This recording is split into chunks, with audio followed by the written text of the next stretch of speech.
ಯಾತಕ್ಕಾಗಿ ಹೋರಾಟ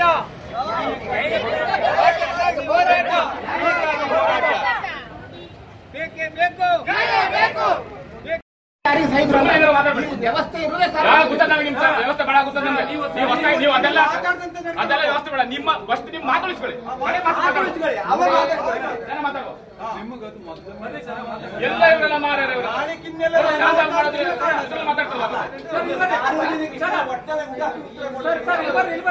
ನಿಮ್ಗೆ ಆಫೀಸರ್ ಜವಾಬ್ದಾರಿ ಅಲ್ಲ ಆಡಳಿತಾಧಿಕಾರಿ ಕರೀರಿ ಅಂತ ಹೇಳ್ತಾರೆ ನೀವು ಅವ್ನು ಬೇಡ ಇವ್ ಬೇಡ ನೀವು ಹೇಳ್ತೀರಿ ಅಂತ ಹೇಳಿದ್ರೆ ಅದ್ಯಾವ ಮರೀ ನಮ್ಮ ಕಾರ್ಯಾಧಿಕಾರಿ ಓ ಹಂಗದ್ಯಾ ಆಯ್ತು ಹಂಗೆ ಬರ್ರಿ ನಾವು ಕರೆಸುದಿಲ್ಲ ಆಡಳಿತಾಧಿಕಾರಿ ಕರೆಸಲ್ಲ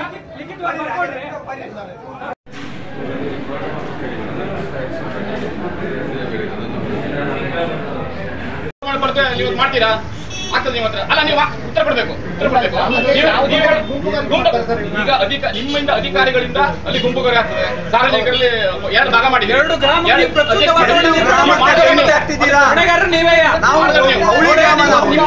ನೀವು ಪಾಲಿಸಲಿಲ್ಲ ಅಂತ ಸ್ಥಳಾಂತರದ ಪ್ರಸ್ತಾವನೆ ಆರಂಭ ಆಗಿತ್ತು ಗಣಿ ಮತ್ತು ಭೂ ಸೆಪ್ಟೆಂಬರ್ 30 ಮಾಡ್ತೀವಿ ಅಂತ ಬರ್ತಿದ್ದಲ್ವಾ ಸುಮ್ಮನೆ ಫೈನ್ ಕೊಟ್ಟಿದ್ರ ಒಂದ್ ನಿಮಿಷ ನೀವು ಅಧಿಕಾರಿಗಳಲ್ವಾ ಈಗ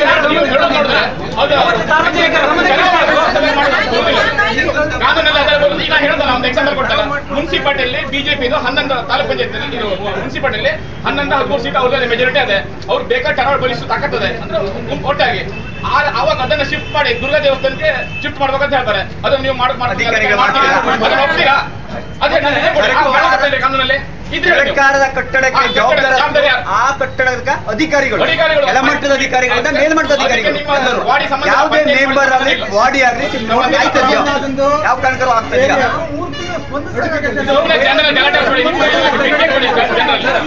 ಕಾರಣ ಏನು ಕೇಳಿದ್ರೆ ಗುಡ್ಡ ಕುಸಿತ ಆಗಬಹುದು ಅನ್ನುವ ಇದಿಟ್ಟು ಮಾಡಿದ್ರು ಒಳ್ಳೇದು ಅವಾಗ ಏನಂದ್ರೆ ಜನರ ತಕರಾರು ಇತ್ತು ಅಷ್ಟು ದೂರ ಆಗುದಿಲ್ಲ ಅಲ್ಲಿ ಮಾಡಬೇಡಿ ಅಂತ ಹೇಳಿದ್ರೆ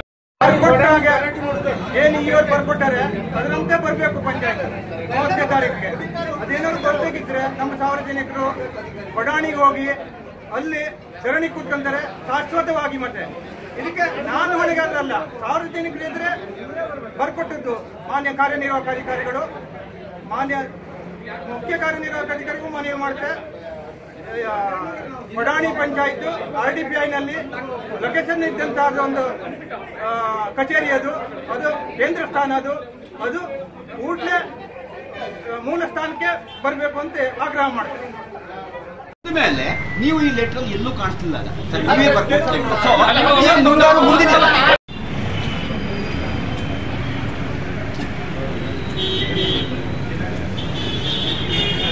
ತಂದ್ಕೊಡ್ತಾರೆ, ನೀವು ಯಾರು ತಕರಾರು ಮಾಡಬಾರ್ದು. ಅವಾಗ ಇವರೆಲ್ಲ ಪಾಪ ಸಾರ್ವಜನಿಕರು ತಕರಾರು ಮಾಡಲಿಲ್ಲ. ನಂತರ ಈಗ 30ಕ್ಕೆ ಈಗ ಕೇಳಿದ್ರೆ ಈಗ ಮೊನ್ನೆ ನಾನು ಕೇಳಿ ಬಂದಾಗೆ ನಾವು ಕೇಳಿ ಬಂದಿದ್ರು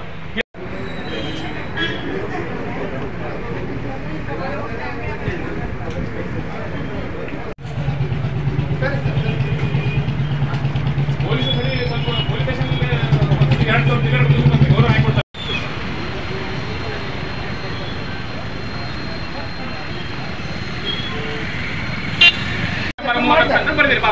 ಆಮೇಲೆ ಅಲ್ಲಿ ಮತ್ತೆ ಪುನಃ ಹೋಗ್ಬೇಕಿದ್ರೆ ಒಂದು ಸ್ಥಳ ಸುರಕ್ಷಿತ ಅನ್ನೋ ಬಗ್ಗೆ ಗಣಿ ಮತ್ತು ಭೂ ಒಂದು ಉದಾಹರಣೆ ಹೇಳ್ತಾನೆ. ಈಗ ಹೊನ್ನಾವರ ಮುನ್ಸಿಪಾಲಿಟಿ ಇಲ್ಲಿ ಬಿಜೆಪಿ ಮೆಜಾರಿಟಿ ಇದೆ, 11-13 ಜನ ಬಿಜೆಪಿ ಸದಸ್ಯರು.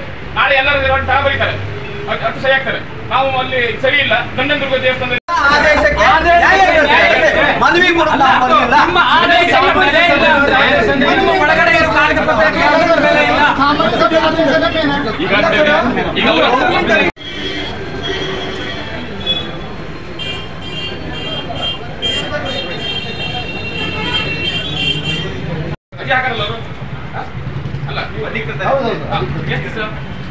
ಅವರು ಇವತ್ತು ರಜೆ ಇದ್ದಾರೆ, ಅಂದ್ರೆ 1-2 ರಜೆ ಇತ್ತಲ್ಲ, ಅದ್ರ ಹಿಂದಿನ ದಿವಸ 30 ಮತ್ತು 20. ಯಾಕೆ ಹೇಳ್ತೇನೆ ಅಂತ ಹೇಳಿದ್ರೆ ಅದು ಮೊದಲು ಬರ್ತಾರೆ ಪೇಪರ್ ನಲ್ಲಿ ಇದ್ದಾರೆ. ಈ ಹಿಂದೆ ಯಾವ ತಾರೀಕು ಮಾಡ್ಬೋದು? ಎರಡನೇ ತಾರೀಕು ರಜೆ ನಾವು. ಒಂದ್ ನಿಮಿಷ. ಎರಡನೇ ತಾರೀಕು ಅಲ್ಲ ರಜೆ ನೋಡುವ. ಸರ್ಕಾರಿ ರಜೆ ಆಗ್ತವೆ. ಅದನ್ನ ಈ ಕಡೆ ಬರಬಾರ್ದು ಅಂತೇಳಿ ಅವರು ಒಂದು ಕೊಟ್ಟಿರೋದ್ರಿಂದ ಸೊ ಕಟ್ಟಡದ ಸುಸ್ಥಿತಿ ಬಗ್ಗೆ ಒಂದು ತಗೊಂಡು ಡಿಸಿಷನ್ ತಗೊಳ್ಬೇಕಂತೇಳಿ ಸರ್ ಹೇಳಿ. ಸರ್ ಯಾವ ಸರ್? ಒಂದ್ ನಿಮಿಷ. ಯಾವ ಸರ್? ಇವರು ಹೇಳಿದ್ರು. ಸಿಒರ್ ಹೇಳಿದಾರ? ಆಯ್ತು ಅಂದ್ರೆ ಕಾರಣ ನಾಳೆ ಸಿಒರ್ ನಿಮ್ಗೆ ಅಧಿಕೃತ ತೋರಿಸಿ. ನಿಮ್ಗೆ ಆ ರೀತಿ ಅವ್ರು ಮಾಡಿದಾರೆ ನಿಮ್ಗೆ ಕಾಪಿ ಇರಬೇಕಲ್ಲ. ಇನ್ನೊಂದು ನಾವು ಗಡಿ ಮತ್ತು ಮೂಲ ಈ ಒಂದು ಕಟ್ಟಡ ಸ್ಥಳಾಂತರದ ಹಿಂದೆ ಗಡಿ ಮತ್ತು ಭೂ ವಿಜ್ಞಾನಿಗಳ ಎಷ್ಟು ರಜೆ ಆಗ್ತದೆ? ಇವತ್ತಲ್ಲ ನಾಳೆನೂ ಬರ್ತೇವೆ, ಮತ್ತೆ ಸೋಮವಾರ ಬರ್ತೇವೆ, ಮತ್ತೆ ಅವ್ರು ಎಷ್ಟು ದಿವಸ ರಜೆ ನೋಡೋಣ. ನೀವು ಬರಬೇಕು, ಪಟ್ಟಣ ಪಂಚಾಯತ್ ಎಲ್ಲ ಆಗ್ಬೇಕು, ನ್ಯಾಯಯುತವಾಗಿ ಕಾನೂನಿದ್ರೆ ಮಾಡಿ, ಕಾನೂನಿಂದ ಮಾಡೋದು ಬೇಡ. ಏನೋ ಹಾಗೆ ಯಾರೋ ಒಂದು ಅವ್ರಿಗೆ ಬಂದು ಅಲ್ಲಿ ಶಿಫ್ಟ್ ಮಾಡಕ್ ಬರುದಿಲ್ಲ ಕಾನೂನಲ್ಲಿ. ನೀವು ಇಲ್ಲ ನಿಮ್ಮ ಲೆಟ್ರಿಗೆ ನೋಡಿ, ನಿಮ್ಮ ಆಫೀಸ್ ಇಲಾಖೆಯಲ್ಲಿ ನೀವು ಹಾಕೊಂಡು ಸಿಗ್ನೇಚರ್ಗೆ ವ್ಯಾಲ್ಯೂ ಇಲ್ಲ ಅಂದ್ರೆ ಬಂದು ಬೆಂಕಿ ಹಾಕಿ. ನೀವು ಕೊಟ್ಟ ಆದೇಶ ಹೌದು.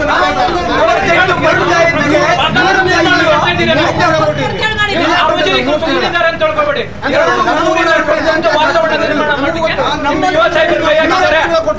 ನಾವು ಬೇಕಾ ಬಿಟ್ಟು ಏನು ಕೇಳ್ತಾ ಇಲ್ಲ.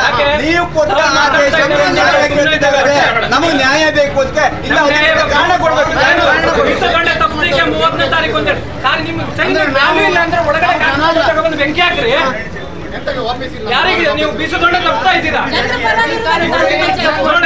ಸಾಮಾಜಿಕ ನ್ಯಾಯ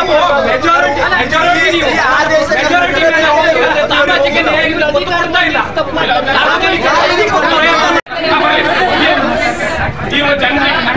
ನೀವು ಜನರಿಗೆ ಮೋಸ ಮಾಡಬೇಡಿ, ಜನರಲ್ಲಿ ಹಚ್ಚಾಕಬೇಡಿ. ನೀವು ಸಾಮಾನ್ಯ ಸಭೆಯಲ್ಲಿ ನಿಮ್ಮ ಆಫೀಸ್ ಕಚೇರಿಯ ಸಾಮಾನ್ಯ ಸಭೆಯಲ್ಲಿ ಇರುವಂತ ಯಾವ ಸೆಕ್ಷನ್ ಗಳಾದ್ರೆ ಪಂಚಾಯತ್ ತೆಗೀರಿ, ನಿಮ್ಮ ಬುಕ್ ತೆಗೀರಿ ನೀವು ಪುಸ್ತಕ. ಸಾಮಾನ್ಯ ಸಭೆಯಲ್ಲಿ ಚರ್ಚೆ ಮಾಡಿ ನಿಮ್ಮ ಕಟ್ಟಡ ಯಾವ ಕಾಯ್ದೆಗಳಿಗೆ ಅದೇ ತೋರಿಸಿ ನಾವು ಹೋಗ್ತೇವೆ. ನೀವು ತೋರಿಸಿ ನನಗೆ ಏನ್ ಹಚ್ಚ ಕೆಲಸ ಮಾಡ್ತೇವೆ ಅವಾಗ ನೋಡಿದ್ರೆ ನಾನು 9 ಮೆಂಬರ್ಗಳ ಎಷ್ಟು ಇಲ್ಲ ಆಯ್ತು 9 ಮೆಂಬರ್ಗಳು ತಾಲೂಕು ಇದು ಪಂಚಾಯತ್ ಬಾಡಿ ಪಂಚಾಯತ್ ಮೆಂಬರ್ ಹೇಳೋದ್ರಲ್ಲಿ ಆಫೀಸ್ ಇಡುವಂತ ಕಾನೂನು ಇದ್ರೆ ನಿಮ್ಮ ಪಂಚಾಯತ್ ಆಕ್ಟ್ ಅಲ್ಲಿ ಇದ್ರೆ ತೆಗೆದು ತೋರಿಸಿ ಸೆಕ್ಷನ್ ಕೊಡಿ.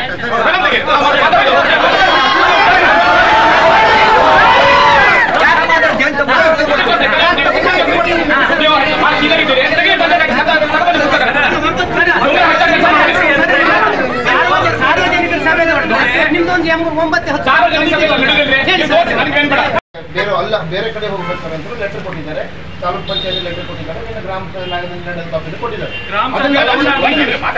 ಅದನ್ನ ಇಟ್ಕೊಂಡೇ ನಾವು ಆ ರೀತಿಯನ್ನು ಬರಲಿಲ್ಲ. ಅವಾಗ ಏನ್ ಮಾಡ್ತಾರೆ, ಮೇಲಾಧಿಕಾರಿಗಳ ಗಮನ ಬರಬೇಕಾಗ್ತದೆ. ತಾಲೂಕು ಪಂಚಾಯತ್ ಕಾರ್ಯದರ್ಶಿಗಳು ಖುದ್ದಾಗಿ ಸಿಒ ಹತ್ರ ಭೇಟಿಯಾಗಿ ಹೇಳಿದ್ದಾರೆ. ಅವ್ರು ಎಂತ ಮಾಡಿದ್ದಾರೆ ಕೇಳಿದ್ರೆ, ಹಾಗಾದ್ರೆ ಏನು ಈ ಕಟ್ಟಡದ ಸುಸ್ಥಿತಿಯನ್ನು ಮಾಡಲಿಕ್ಕೆ ನಾನೊಂದು ಕಮಿಟಿ ಮಾಡ್ತೇನೆ, PWD ಮತ್ತು PRD ಇಂಜಿನಿಯರ್ ನಾನು ಕಳಿಸ್ತೇನೆ, ಆದಷ್ಟು ಬೇಗ ಕಳಿಸ್ಕೊಡ್ತೇನೆ ಅಂತ ಹೇಳಿದ್ರೆ ಇಲ್ಲಿವರೆಗೆ ಕಳಿಸ್ಕೊಟ್ಟಿಲ್ಲ. ಅವರು ಒಂದು ವರದಿಯನ್ನು ಆಧರಿಸಿ ನಾನೇ ನಿರ್ಣಯ ತಗೊಳ್ತೇನೆ ಅಂತ ಸರ್ ಹೇಳಿದ್ದಾರೆ. ಈಗ ತಾವು ಇದಿಷ್ಟು ಇವತ್ತಿನವರೆಗೆ ಆದದ್ದು, ಈ ಕ್ಷಣದವರೆಗೆ ಆದದ್ದ ಒಂದು ಪರಿಸ್ಥಿತಿ. ಇನ್ನು ಮುಂದೆ ಮತ್ತೆ ಇವರು ಏನಾದ್ರು ಬೇರೆ ನಮ್ಗೆ ಹೇಳಿದ್ರೆ ಮೌಖಿಕವಾಗಿ ಹೇಳಿದ್ರೆ ನಿಮಗೆ ಆಫೀಸ್ ಅನ್ನ ಕಚೇರಿಯನ್ನ ಸಾರ್ವಜನಿಕ ಸಭೆಯಲ್ಲಿ ಇಟ್ಟು ತೀರ್ಮಾನ ಮಾಡ್ತಾರೆ ಅಂತ ಇದ್ದೇ ತೋರಿಸಿಲ್ಲ. ಮಾತಾಡಲು ಹೋಗ್ಬೇಕು ಅಲ್ಲ ಇದ್ದೇ ಹೇಳಿ ಮತ್ತೆ ಏನು ಸಮಾಜ ಆವಾಗಿನ ಹೇಳ್ತಿದ್ರಿ ಇಲ್ಲ ಹೇಳ್ಬೇಡಿ, ಜನರಿಗೆ ಸಮಾಜದ ತೀರ್ಮಾನ ಮಾಡೋದು ಬೇಕಾದಷ್ಟು ನೋಡಿ. ನಾಳೆ ಈಗ ನಿಮ್ಗೆ ನಾ ಎಂತ ಹೇಳಿದೆ ಉದಾಹರಣೆ ಹೇಳ್ದಲ್ವಾ, ಪಂಚಾಯತ್ ತಾಲೂಕು ಪಂಚಾಯತ್ ಎಲ್ಲ ಒಂದೇ ಅಲ್ವಾ, ಮುನ್ಸಿಪಾಲಿಟಿ ಎಲ್ಲ ಒಂದೇ ಅದೇ ರೀತಿ ನಡ್ಕೊಳ್ಳೋದಲ್ಲ. ಮುನ್ಸಿಪಾಲಿಟಿ ನಿಮ್ಮ ಚೀಫ್ ಆಫೀಸರ್ ಮತ್ತು ಅಧ್ಯಕ್ಷ ಸೇರಿ ಈಗ ಹೇಳೋದಲ್ಲ, ನಮ್ದು ಬಿಜೆಪಿ ಮೆಜಾರಿಟಿ ಇದೆ, ದೇವಸ್ಥಾನದಲ್ಲಿ ಪಂಚಾಯತ್ ಇದನ್ನು ಶಿಫ್ಟ್ ಮಾಡ್ತಾರೆ ಅಂತ ನಿಮ್ಮ PO ಸಹಿ ಆಗ್ತಾರೆ ಅಂದ್ರೆ ಚೀಫ್ ಆಫೀಸರ್ ಸಹಿ ಆಗ್ತಾರೆ. ಅದು ಅಧಿಕೃತ ಆಗ್ತದ ಕಾನೂನು ಆಗ್ತದೆ ಹೇಳಿ, ನೀವು ಇದ್ರೆ ಹೇಳಿ, ನಾವು ಹೋಗ್ತೇವೆ. ಪಂಚಾಯತ್ ಬಾಡಿ ಸಾಮಾನ್ಯ ಸಭೆ ಅಸಾಮಾನ್ಯ ಸಭೆ ಸಂಬಂಧ ನೀವು ಚೇಂಜ್ ಮಾಡಿ, ನೀವು ಮತ್ತೆ ನಿಮ್ಮ ಮಾತನ್ನು ಚೇಂಜ್ ಮಾಡಿ. 21/9/25 ಕಾನೂನು ಸಲಹೆಗಾರರಾಗಿ ನಾನು ಮತ್ತೆ ಪಂಚಾಯತ್ ಸದಸ್ಯರು 4-5 ಜನ ಬಂದಿದ್ರು ಆಫೀಸಿಗೆ. ಪ್ರಥಮವಾಗಿ ನಿಮ್ಮ ಆಫೀಸಲ್ಲಿ ನೀವು ಚಾರ್ಜ್ ಇದ್ರಲ್ಲ, ನಿಮ್ಮ ಆಫೀಸಲ್ಲಿ ಬಂದ ಸಾರ್ವಜನಿಕರಿಗೆ ಏನ್ ಗೌರವ ಕೊಡಬೇಕು ಅದು ಕೊಡುವುದಿಲ್ಲ. ನಮ್ಗೆ ನೀವು ಏನ್ ಮಹಾನ್ ಇದು ಮಾಡೋದೇನು ಅವಶ್ಯ ಇಲ್ಲ. ಇಲ್ಲಿ ನಿಮ್ಮ EO ಸಾಹೇಬರ ಮುಂದೆ ಇರುವ ಟೇಬಲ್ ಅದಲ್ಲ, ಮುಂದೆ ಕೂತ್ಕೊಳ್ತಾರ, ಕೂತಿದಾರಲ್ಲ, ಅವ್ರ ಟೇಬಲ್ ಮುಂದೆ ಸರ್ಕಾರ ಕುರ್ಚಿ ಹಾಕದ ಹಾಕಾರಲ್ರೆ ಅದು ಯಾರಿಗೆ ಇಟ್ಟದ್ದು? ಸಾರ್ವಜನಿಕರಿಗೆ ಇಟ್ಟದ್ದು. ನಿಮ್ಗೆ ಲಕ್ಷ ಇರಬೇಕು, ಸಾರ್ವಜನಿಕ ಇಟ್ಟದ್ದು. ಆ ಮನುಷ್ಯನಿಗೆ ಒಂದು ಕೂತ್ಕೊಳ್ಳಿ ಹೇಳುವ ಸೌಜನ್ಯ ಇಲ್ಲ. ನಮಗೆ ಕೂತ್ಕೊಳ್ಳೋದು ಬೇಕಂತ ಜಾಗ ಇದೆ, ಮತ್ತೆ ಬೇರೆ ಕಡೆ ಕುಳಿಸ್ಲಿಕ್ಕೂ ನಮ್ಗೆ ಬೇರೆಯವ್ರನ್ನ ಕುಳಿಸಕ್ಕೂ ವ್ಯವಸ್ಥೆ ಇದೆ, ಕಾನೂನು ಇದೆ, ಅದಕ್ಕೆ ನ್ಯಾಯ ಇದೆ. ಮತ್ತೆ ಅವ್ರಿಗೆ ಒಂದು ಹೇಳ್ಬೇಕು, ಇವತ್ತು ರಜೆ ಆಕೆ ಹೇಳಲಿಕ್ಕೆ ಬಂದಿದೆ, ಅವ್ರಿಗೆ ನೀವೊಂದು ಇನ್ಫಾರ್ಮ್ ಮಾಡಿ. ನಾನು ಮಾಹಿತಿಗಳು ಕೇಳ್ತೇನೆ. ಪ್ರೋಟೋಕಾಲ್ ಅಂತ ಇರ್ತದೆ ನಿಮ್ಮ ಇಲಾಖೆಯಲ್ಲಿ, ಪ್ರೋಟೋಕಾಲ್ ಅದೇ, ಇದು ಸರ್ಕಾರಿ ಕಚೇರಿ. ಈ ಒಂದು ವೇಳೆ ನಾವು ಹೊನ್ನಾವರ ಪೊಲೀಸ್ ಸ್ಟೇಷನ್ಗೆ ಯಾರೋ ಒಂದು ದೂರ ತಗೊಳ್ಳಿದ್ರೆ ಅವ್ರು ಅಲ್ಲಿ ನೋಡ್ಬೇಕು, ಅವರನ್ನು ಕುಳಿಸಿ ಅವ್ರು ಏನು ಕಷ್ಟ ಸುಖ ಇದೆ, ಕುರ್ಚಿಟ್ಟಿದ್ದು ಖಾಲಿ ಕುರ್ಚಿಟ್ಟು ಕಿತ್ಕೊಂಡು ಏನ್ ಮಾಡ್ತಲ್ಲ, ಮನೆ ಅಲ್ಲ ಅದು, ಅವ್ರಿಗೆ ಹೇಳಿ ಮೊದಲಾಗಿ ಅದೇ ಹೇಳಿ, ಸಾರ್ವಜನಿಕರು ಬಂದಾಗ ಕೂತ್ಕೊಳ್ತೆ ಮಾತಾಡಿಸುವ ಸೌಜನ್ಯ ಇಲ್ಲಂದ್ರೆ, ನನ್ನಂತ ವಕೀಲು ಬಂದಾಗೆ ನೀವು ಕುತ್ಕೊಳ್ಳಿ ಹೇಳುವಂತ ಸೌಜನ್ಯ ಇಲ್ಲ ಅಂತ ಹೇಳಿದ್ರೆ ನಾವೇ ನಮ್ಮನೆ ಕೆಲಸಕ್ಕೆ ಬರುದಿಲ್ಲ ಇವ್ರೆ. ಅಲ್ಲ, ಆಫೀಸ್ ಸಾರ್ವಜನಿಕ ಇಟ್ಟಿದ್ದು ನಾವು ಮನೆ ಕೆಲಸಕ್ಕೆ ಯಾರು ಬರುದಿಲ್ಲ. ಸಾರ್ವಜನಿಕ ನಮ್ಮನೆ ಸ್ವಂತ ಕೆಲಸಕ್ಕೆ ನಾವು ಇಲ್ಲಿ ಬರುವುದೇ ಇಲ್ಲ. ನಿಮ್ಮ ಫಸ್ಟ್ ಟೈಮ್ ನಾನು ತಾಲೂಕು ಪಂಚಾಯತ್ ಬಂದದ್ದು, ನನ್ನ 17 ಸರ್ವಿಸ್ ಅಲ್ಲಿ ನಾನು ಫಸ್ಟ್ ಟೈಮ್ ಒಂದೊಂದು ತಾಲೂಕು ಪಂಚಾಯತ್ ಬಂದದ್ದು. ಅದಕ್ಕೆ ಸಾರ್ವಜನಿಕ ಕೆಲಸಕ್ಕೆ ಚರ್ಚೆ ಮಾಡೋ ಇದೇ ಇಲ್ಲ ಅವರಿಗೆ. ನೀವು ನೋಡ್ಕೊಳ್ರಿ, ನೀವು ಕೋರ್ಟಲ್ಲಿ ನೋಡ್ಕೊಳ್ರಿ. ಅಲ್ಲ, ಕೋರ್ಟಲ್ಲಿ ಎಲ್ಲರೂ ನೋಡ್ತಾರೆ, ಎಲ್ಲರೂ ಗೊತ್ತದೆ ಏನೇನು ನೋಡ್ಬೇಕಂತ. ಅವರ ಕಷ್ಟ ಬಂದಾಗ ಕೋರ್ಟ್ ಇದೆ, ಕೋರ್ಟ್ ಜನರಿಗೆ ಪರವಾಗಿ ಕೋರ್ಟ್ ಇರುವುದು ನ್ಯಾಯಕ್ಕಾಗಿ.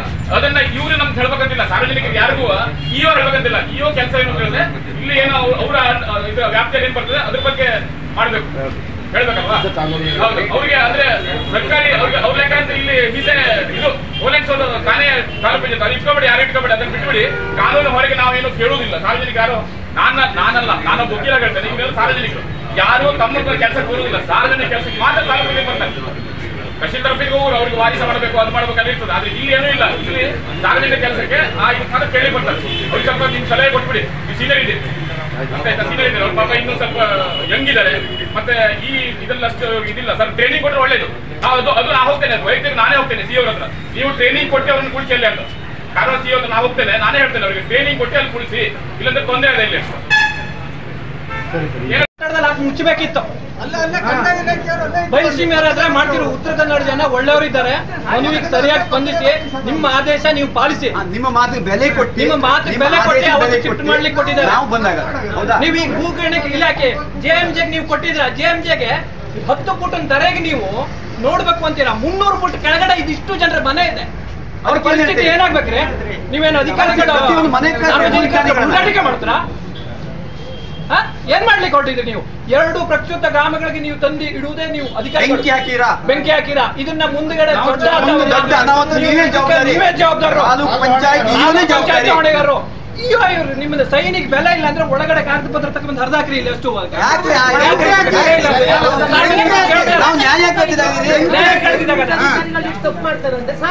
ಸಾಮಾನ್ಯ ಜನ ಕೇಳಿದ್ರೆ ನಿಮ್ಗೆ ಏನಾಗ್ತದೆ?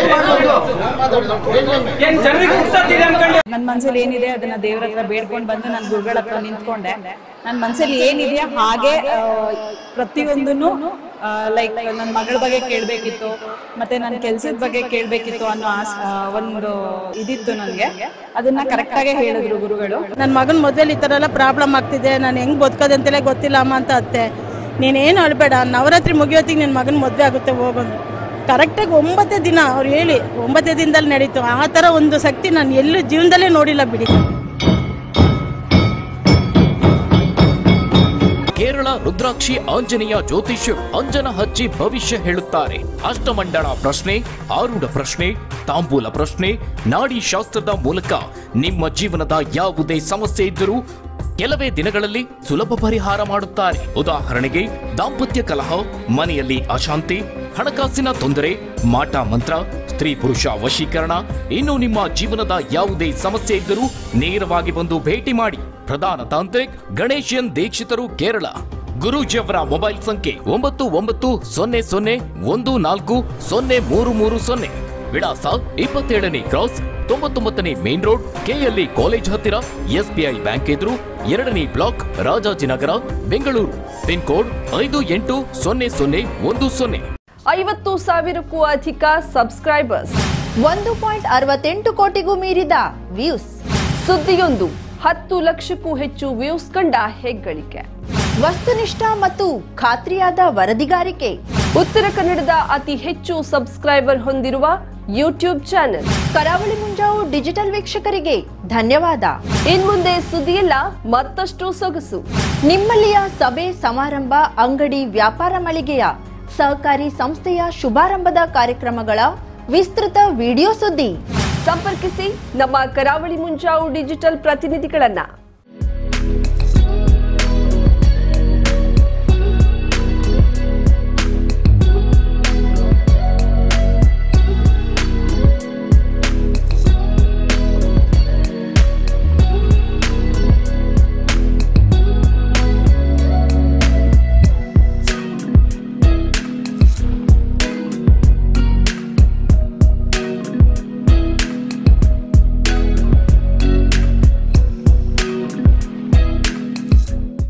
ಸಮಾರಂಭ ನಿಮ್ಮದು, ಸಂಭ್ರಮ ನಮ್ಮದು. ನೋಡ್ತಾ ಇರಿ ಕರಾವಳಿ ಮುಂಜಾವು ಡಿಜಿಟಲ್.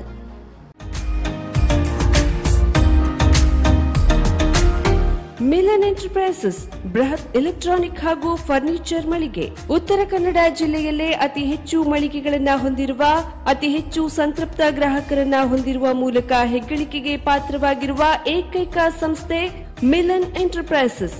ನಮ್ಮ ಮಳಿಗೆಗಳಲ್ಲಿ ಪ್ರಸಿದ್ಧ ಕಂಪನಿಗಳ electronic refrigerator, washing machine, LED TV, ಎಸಿಗಳು ಲಭ್ಯ. ಭಾರತದ ಕರಾವಳಿ ಹವಾಮಾನಕ್ಕೆ ಹೊಂದಿಕೊಳ್ಳುವ ನಂಬರ್ 1 ಬ್ರ್ಯಾಂಡ್ ಆದ ಗೋದ್ರೇಜ್ ಕಂಪನಿಯ ಕಪಾಟು, ಆಫೀಸ್ ಟೇಬಲ್, ಆಫೀಸ್ ಚೇರ್, ಬ್ಯಾಂಕ್ಗಳಿಗೆ ಹಾಗೂ ಚಿನ್ನದ ಅಂಗಡಿಗಳಿಗೆ ಬೇಕಾಗುವ ಸೇಫ್ ಲಾಕರ್ಗಳು ಅತಿ ಕಡಿಮೆ ಬೆಲೆಯಲ್ಲಿ ಲಭ್ಯವಿದೆ. Teak wood sofa set, wooden dining table ಹಾಗೂ ಗ್ರಾಹಕರಿಗೆ ಬೇಕಾಗುವ ಅಳತೆಯಲ್ಲಿ ನಿಮ್ಮ ಮನೆಗೆ ಹೊಂದಿಕೊಳ್ಳುವ ಹಾಗೆ ಫರ್ನಿಚರ್ ಗಳನ್ನ ಮಾಡಿಕೊಡಲಾಗುವುದು. ಕಸ್ಟಮೈಸ್ಡ್ ಕಿಚನ್, ವಾರ್ಡ್ರೋಬ್ ಗಳನ್ನ ಅತಿ ಹೆಚ್ಚು ವರ್ಷಗಳ ಕಾಲ ಬಾಳಿಕೆ ಬರುವ ಹಾಗೆ ವಾರಂಟಿಯೊಂದಿಗೆ ಮಾಡಿಕೊಡಲಾಗುವುದು. ನಮ್ಮಲ್ಲಿ ಡ್ಯೂರಾಫ್ಲೆಕ್ಸ್, ಗೋದ್ರೇಜ್ ಕಂಪನಿಯ memory foam mattress, orthopaedic mattress, spring ಮ್ಯಾಟ್ರೆಸ್ಗಳು ಕಡಿಮೆ ಬೆಲೆಯಲ್ಲಿ ಲಭ್ಯ. ವಿವಿಧ ಕಂಪನಿಗಳ ನವೀನ ಮಾದರಿಯ ಮಿಕ್ಸರ್, ಗ್ರೈಂಡರ್, ಫ್ಯಾನ್, ಕುಕ್ಕರ್, ತವಾ, ಫ್ಲಾಸ್ಕ್, ಮೈಕ್ರೋ ಓವೆನ್ಗಳು ಲಭ್ಯವಿದೆ. 0% ಬಡ್ಡಿಯೊಂದಿಗೆ ಸ್ಥಳದಲ್ಲಿಯೇ ಬಜಾಜ್ ಫೈನಾನ್ಸ್ ನಿಂದ ಸಾಲ ಸೌಲಭ್ಯವಿದೆ. ಮಿಲನ್ ಎಂಟರ್ಪ್ರೈಸಸ್ ನಲ್ಲಿ ಖರೀದಿ ಮಾಡುವ ಗ್ರಾಹಕರಿಗೆ ಡಿಸ್ಕೌಂಟ್ ಮತ್ತು ಗಿಫ್ಟ್ ಜೊತೆಗೆ ಪ್ರತಿ 2,000 ರೂಪಾಯಿಗಳ ಖರೀದಿಗೆ ಒಂದು ಬಂಪರ್ ಲಕ್ಕಿ ಡ್ರಾ ಕೂಪನ್ ನೀಡಲಾಗುವುದು. ಈ ಲಕ್ಕಿ ಡ್ರಾನಲ್ಲಿ 7 ಲಕ್ಷದವರೆಗೆ ಬಹುಮಾನ ಗೆಲ್ಲುವ ಅವಕಾಶ ನಿಮ್ಮದಾಗಿರುತ್ತದೆ. ಲಕ್ಕಿ ಡ್ರಾದಲ್ಲಿ 1 ಕಾರ್, 2 ಬೈಕ್ ಮತ್ತು ರೆಫ್ರಿಜರೇಟರ್, ವಾಷಿಂಗ್ ಮಷೀನ್ ಸೇರಿದಂತೆ 30 ಲಕ್ಕಿ ಗ್ರಾಹಕರಿಗೆ ಬಹುಮಾನ ಗೆಲ್ಲುವ ಅವಕಾಶ. ಗ್ರಾಹಕರ ಸಂತೃಪ್ತಿಗೆ ನಮ್ಮ ಮೊದಲ ಆದ್ಯತೆ ಎನ್ನುವುದು ಮಿಲನ್ ಎಂಟರ್ಪ್ರೈಸಸ್ ನ ವಾಕ್ಯ. ಉತ್ತರ ಕನ್ನಡ ಜಿಲ್ಲೆಯ ನಮ್ಮ ಶೋರೂಮ್ಗಳಾದ old Mahalakshmi super market, Mulla stop ಹತ್ತಿರ, ಕಾಜುಬಾಗ್, ಕಾರವಾರ, ಅಗ್ರಿಕಲ್ಚರ್ ಆಫೀಸ್ ಎದುರುಗಡೆ, ಮಾಸ್ತಿಕಟ್ಟೆ ರೋಡ್, ಹೊನ್ನಾವರ, ಸೀಮಾ ಕಾಂಪ್ಲೆಕ್ಸ್ ಹತ್ತಿರ, Moni Basti main road, Bhatkal, Indian bank ಎದುರು, CP Bazar road, Sirsi, JS building, JN road, Dandeli, KS building, Motikeri road, Haliyal. ಇಲ್ಲಿಗೆ ತಪ್ಪದೇ ಭೇಟಿ ನೀಡಿ ಸಂತೃಪ್ತರಾಗಿ.